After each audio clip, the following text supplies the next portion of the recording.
Hindi nga kinaya ng tent ko yung pabago-bagong panahon tapos ngayon ay bagyuhan pa, tag-ulan. Ito ang nangyari, madami ng tubig tapos natanggal na siya dun sa mismong kapitan. Ako si Bok, lumaking mahirap pero mataas ang pangarap. Bali ayun nga, kapag umuulan, eto nagkakanda butas-butas na. Tapos hindi ko naman kasi masyadong mababantayan kapag puno ng tubig ay kailangan tanggalan. Kaya alisin ko na lang itong mga wire dito na pinagkakabitan ko ng ilaw at ilalagay ko na lang doon sa gitnang bahay kung saan ako nagluluto para kapag merong bibili at iba-vlog ko ay maliwanag na.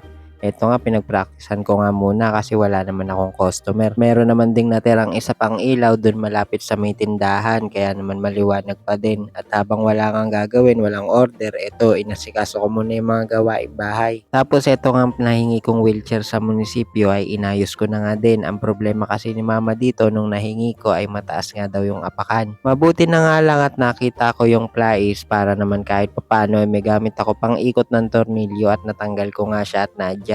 Kaya itong lumang wheelchair niya dahil hindi na nga gumagana yung gulong, hindi na naikot ay tinabi ko na lang muna.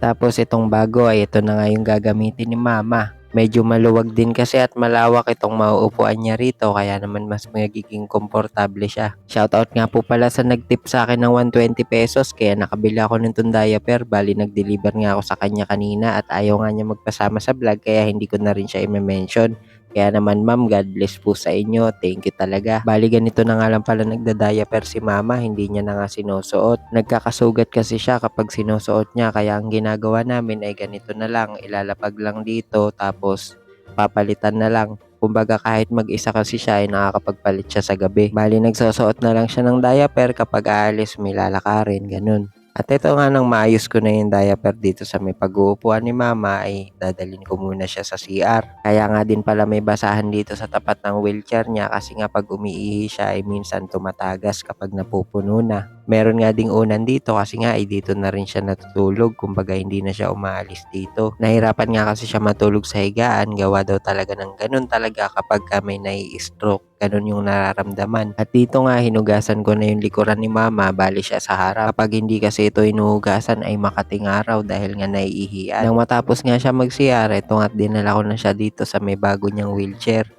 Oh, goods na. Wala ka ng problema. Okay na, may bago na ako wheelchair. Salamat sa munisipyo, kay Mayor Meneses. I love you, Mayor! Thank you. Salamat. Ba't ka umiiyak? Meron na akong bagong wheelchair. Okay na. Yun lang guys. Thank you for watching.